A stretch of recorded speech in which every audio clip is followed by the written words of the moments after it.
Russian researchers in the late 1940s kept 5 people awake for 15 days using an experimental gas-based stimulant. They were kept in a sealed environment to carefully monitor their oxygen intake so the gas didn't kill them, since it was toxic in high concentrations. This was before closed-circuit cameras, so they only had microphones and 5-inch thick glass porthole-sized windows into the chamber to monitor them. The test subjects were political prisoners deemed enemies of the state during World War II. Everything was fine for the first 5 days. The subjects hardly complained, having been promised, falsely, that they would be freed if they submitted to the test and did not sleep for 30 days. Their conversations and activities were monitored, and it was noted that they continued to talk about increasingly traumatic incidents in their past, and the general tone of their conversations took on a darker aspect after the 4-day mark. After 5 days, they started to complain about the circumstances and events that led them to where they were and started to demonstrate severe paranoia. They stopped talking to each other and began alternately whispering to the microphones and one-way mirror portholes. After 9 days, the first of them started screaming.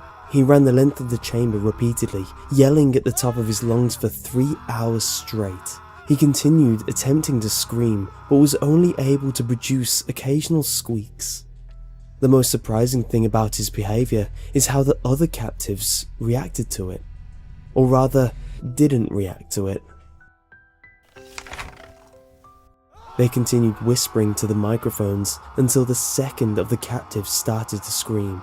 The 2 non-screaming captives took the books apart, smearing page after page with their own feces and pasted them calmly on the glass portholes. The screaming promptly stopped. After 3 more days passed, the researchers checked the microphones hourly to make sure they were working, since they thought it impossible that no sound could be coming with 5 people inside. The oxygen consumption of the chamber indicated that all 5 must still be alive. In fact, it was the amount of oxygen 5 people would consume at a very high level of strenuous exercise. On the morning of the 14th day, they announced, "We are opening the chamber to test the microphones. Step away from the door and lie flat on the floor or you will be shot. Compliance will earn one of you your immediate freedom."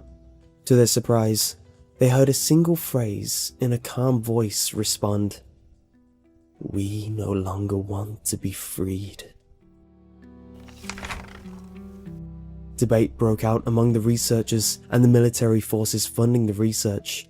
Unable to provoke any more response using the intercom, it was finally decided to open the chamber at midnight on the 15th day. The chamber was flushed of the stimulant gas and filled with fresh air, and immediately voices from the microphones began to object. 3 different voices began begging, as if pleading for the life of loved ones to turn the gas back on. The chamber was opened and soldiers sent in to retrieve the test subjects.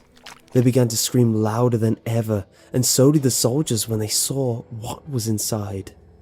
There were chunks of meat from the dead test subjects' thighs and chest stuffed into the drains in the center of the chamber, blocking the drain and allowing 4 inches of water to accumulate on the floor.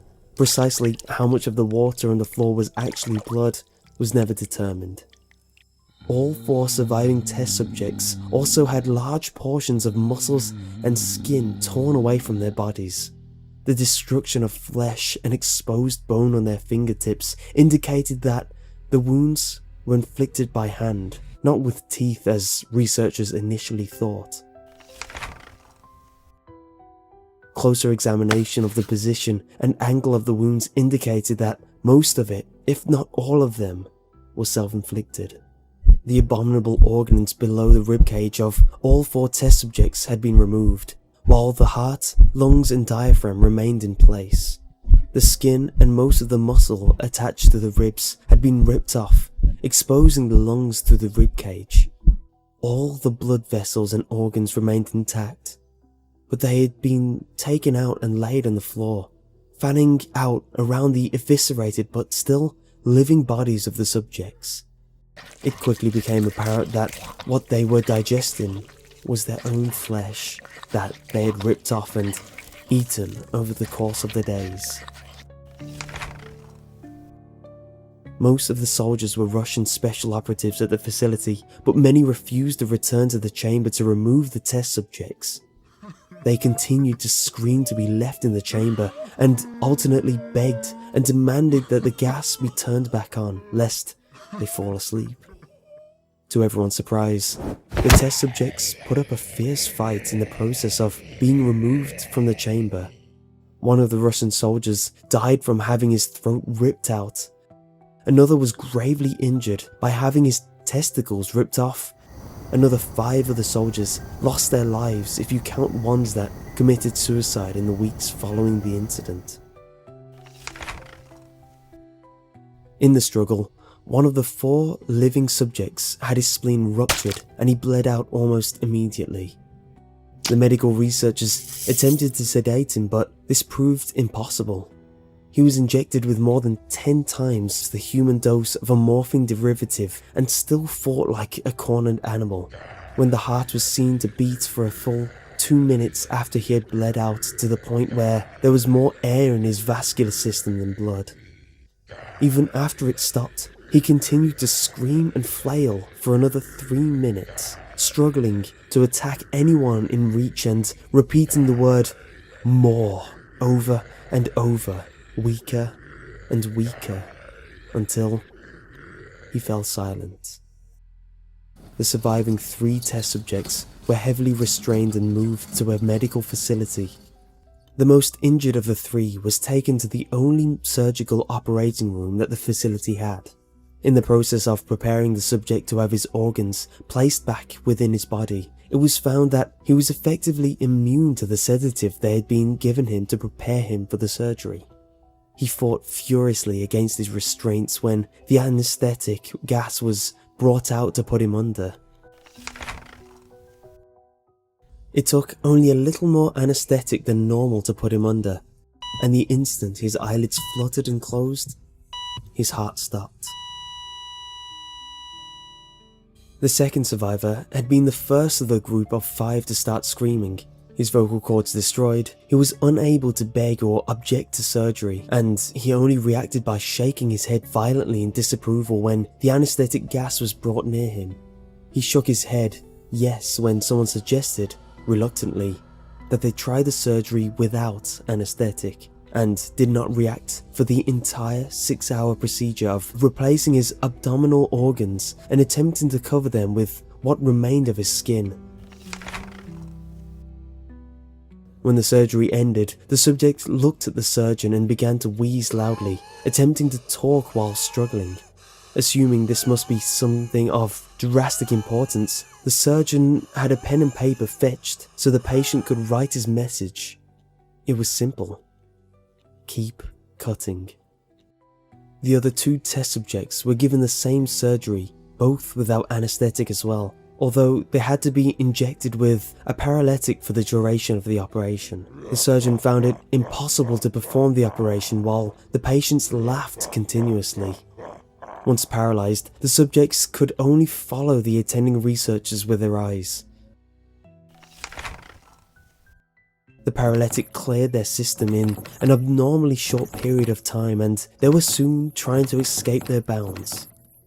The moment they could speak, they were again asking for the stimulant gas. The researchers tried asking why they had injured themselves. Only one response was given.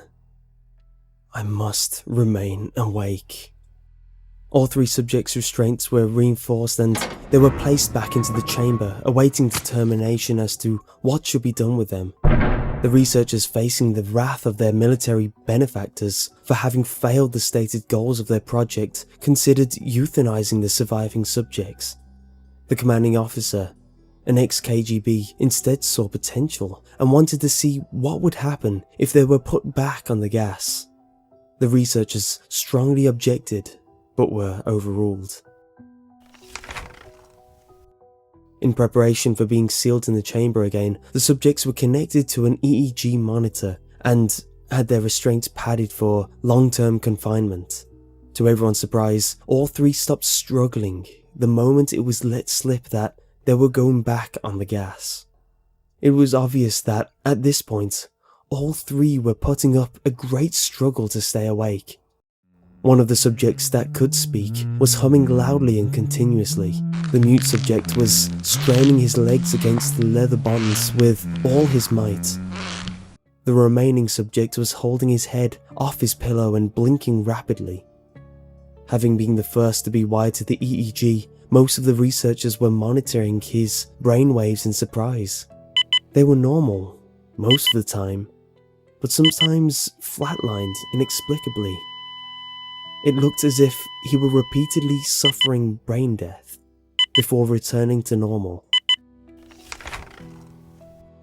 As they focused on paper, scrolling out of the brainwave monitor, only one nurse saw his eyes slip shut at the same moment his head hit the pillow. His brainwaves immediately changed to that of deep sleep, then flatlined for the last time as his heart simultaneously stopped. The only remaining subject that could speak started screaming to be sealed in now. His brainwaves showed the same flatlines as one who had just died from falling asleep. The commander gave the order to seal the chamber with both subjects inside, as well as 3 researchers. One of the named 3 immediately drew his gun and shot the commander point blank, then turned the gun on the mute subject and blew his brains out as well. He pointed his gun at the remaining subject, still restrained to a bed, as the remaining members of the medical and research team fled the room. "I won't be locked in here with these things, not with you. What are you? I must know." The subject smiled. "Have you forgotten so easily? We are you. We are the madness that lurks within you all, begging to be free at every moment in your deepest animal mind. We are what you hide from in your beds every night. We are what you sedate into silence and paralysis when you go to the nocturnal haven where we cannot tread." The researcher paused, then aimed at the subject's heart and fired. The EEG flatlined as the subject weakly choked out, "So nearly free."